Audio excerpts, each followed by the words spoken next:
అధికారంలోకి వచ్చి మే 26 నాటికి 11 ఏళ్లు పూర్తి చేసుకున్న సందర్భంగా మోదీ ప్రభుత్వ పాలనపై ప్రతిపక్ష కాంగ్రెస్ తీవ్ర విమర్శలు చేసింది. మోదీ పాలనలో దేశంలో అప్రకటిత ఎమర్జెన్సీ కొనసాగుతుందని కాంగ్రెస్ ఎద్దేవా చేసింది. మరోవైపు మోదీ నాయకత్వంలో దేశం అగ్రదేశాలకు ధీటుగా ఎదుగుతోందని బీజేపీ ప్రశంసలు కురిపించింది.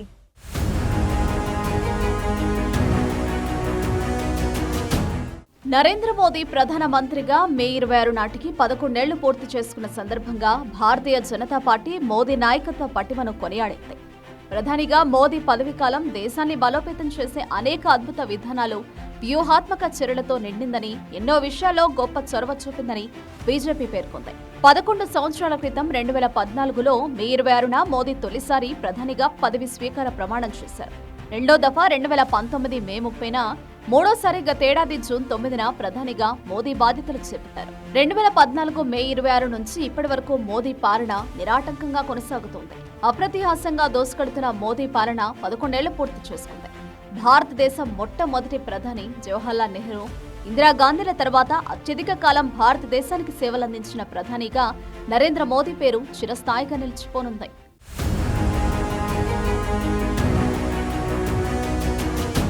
2014లో ప్రధానిగా మోదీ బాధ్యతలు చేపట్టినప్పటి నుంచి ఇప్పటి వరకు కేంద్రంలోని ఎన్డీఏ ప్రభుత్వం ఎన్నో సంచలన నిర్ణయాలు తీసుకుంది. మోదీ క్రియాశీలక నాయకత్వంలో దేశం కొత్త పుంతలు తొక్కింది. తాజాగా జపాన్ను అధిగమించి ప్రపంచంలో 4వ అతిపెద్ద ఆర్థిక వ్యవస్థగా భారత్ నిలిచింది. అమెరికా, చైనా, జర్మనీ తర్వాత స్థానంలో భారత్ నిలిచింది. ఇదే దూకుడు కొనసాగిస్తే భారత్ త్వరలోనే జర్మనీని కూడా అధిగమించి 3వ స్థానంలోకి వచ్చే అవకాశం ఉంది. మోదీ నాయకత్వంలో దేశం అన్ని రంగాల్లో సత్తా చాటుతోంది. ఇటీవల పహల్గాంలో ఉగ్రవాదుల దాడికి ప్రతీకారంగా భారత్ చేపట్టిన ఆపరేషన్ సింధూర్ దెబ్బకు పాక్ తీవ్రంగా నష్టపోయింది. మోదీ నాయకత్వంలో భారత్ ఎంత బలంగా ఉందో పాక్ సహా ప్రపంచ దేశాలకు తెలిసొచ్చింది.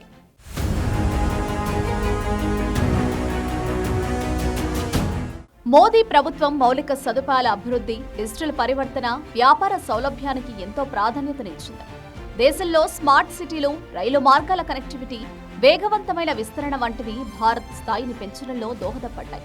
జీఎస్టీ, ఉత్పత్తి ఆధారిత ప్రోత్సాహక పథకాల అమలు వంటి వ్యూహాత్మక ఆర్థిక సంస్కరణలు దేశంలో ప్రపంచ పెట్టుబడులను ఆకర్షించాయి. దేశంలో సాంకేతిక ఆవిష్కరణలు, అభివృద్ధి, అంతర్జాతీయ దౌత్యం వంటివి భారతదేశాన్ని మరో మెట్టుపైకి ఎక్కించాయి. సబ్కా సాథ్ సబ్కా వికాస్ మంత్రంతో సమ్మిళితమైన అభివృద్ధి, ప్రధానమైన అవినీతి రహితమైన పాలనను అందించే దిశగా దేశాన్ని నడిపిస్తున్నాయి. మోదీ నాయకత్వంలో భారత్లో వేగంగా పేదరిక నిర్మూలన జరుగుతుందని ప్రముఖ అంతర్జాతీయ సంస్థలు గుర్తించాయి. నీతి ఆయోగ్ తాజా నివేదిక ప్రకారం గత 9 ఏళ్లలో దాదాపు 25 కోట్ల మంది పేదరిక నుండి బయటపడ్డారు. పేదరికాన్ని నిర్మూలించడానికి ప్రభుత్వం చేపడుతున్న ముఖ్యమైన కార్యక్రమాలు ఈ అద్భుత విజయానికి కారణమయ్యాయి.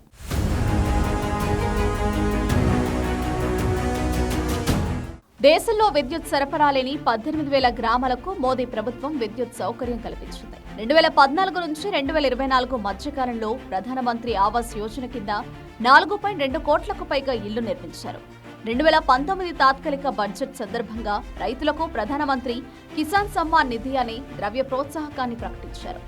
సాయిల్ హెల్త్ కార్డులు ఇవ్వడం, ఈ నామ్ ద్వారా మెరుగైన మార్కెట్ల సదుపాయాన్ని కల్పించడం, నీటిపారుదల వస్తువులకు పునరుత్తేజం వంటి ఎన్నో వినూత్న పథకాలను అమల్లోకి తెచ్చింది మోదీ ప్రభుత్వం.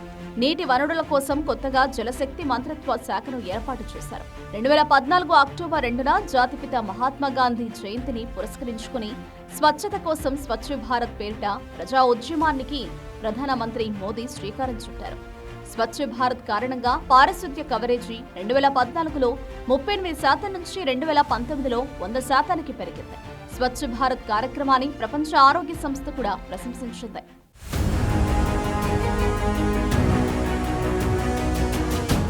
కేంద్రంలో మోదీ ప్రభుత్వం అధికారంలోకి వచ్చి మే 26 నాటికి 11 ఏళ్లు పూర్తి చేసుకున్న సందర్భంగా కేంద్ర ప్రభుత్వం ప్రధాని మోదీపై కాంగ్రెస్ తీవ్ర విమర్శలు చేసింది. అప్రకటిత అత్యవసర పరిస్థితి 11 ఏళ్లు పూర్తి చేసుకుందని కాంగ్రెస్ ఎద్దేవా చేసింది.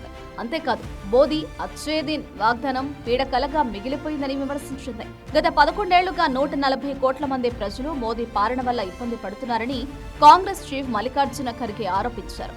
మోదీ ప్రభుత్వం గత 11 ఏళ్లలో ఇచ్చిన వాగ్దానాలేవి అమలు చేయలేదని, దేశాన్ని నాశనం చేసిందని ఖర్గే విమర్శించారు. అచ్చేదిన్ అనే వాగ్దానం ఇప్పుడు పీడకలంగా మారిపోయిందని ఖర్గే విమర్శించారు. యువతకు ఏటా 2 కోట్ల ఉద్యోగాల హామీ నెరవేర్చలేదు కదా, వాస్తవానికి కోట్లాది ఉద్యోగాలు పోయాయన్నారు. రైతులు ఆదాయం రెట్టింపు కాలేదని, పైగా రైతులు రబ్బర్ బుల్లెట్లను ఎదుర్కోవాల్సి వచ్చిందని ఖర్గే విమర్శించారు.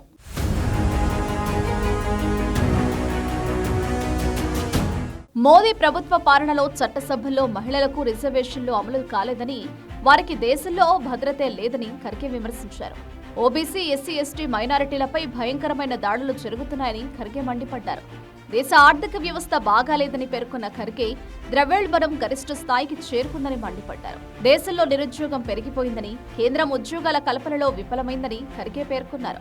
దేశంలో వినియోగం స్తంభించిపోయిందని, మేక్ ఇన్ ఇండియా విఫలమైందన్నారు. అంతేకాదు, దేశంలో అసమానతలు పెరిగిపోయాయని ఖర్గే దుయ్యపట్టారు. విశ్వగురుగా మారతారని మోదీ వాగ్దానం చేశారని, కానీ ఇప్పుడు ప్రతి దేశంతో సంబంధాలు దెబ్బతిన్నాయన్నారు. ప్రజాస్వామ్యంపై ఆర్ఎస్ఎస్ దాడి చేస్తుందని పేర్కొన్న ఖర్గే దర్యాప్తు సంస్థలైన ఈడీ, సీబీఐలను దుర్వినియోగం చేస్తున్నారని కేంద్రంపై మండిపడ్డారు. మోదీ ప్రభుత్వ 11 ఏళ్ల పాలనలో దేశంలోని ప్రతి వర్గం ఇబ్బంది పడుతుందని ఖర్గే ఎక్స్లో చేసిన పోస్టులో ఆరోపించారు. మరోవైపు ప్రధాని మోదీ పాలనపై బీజేపీ ప్రశంసలు కురిపించింది. 11 ఏళ్ల క్రితం పరిణామశీలమైన పరిపాలన మొదలైందని, సబ్కా సాథ్, సబ్కా వికాస్, సబ్కా విశ్వాస్, సబ్కా ప్రయాస్ అనే దార్శనికత ప్రాతిపదికన ఒక అద్భుత పయనం ప్రారంభమైందని బీజేపీ పేర్కొంది.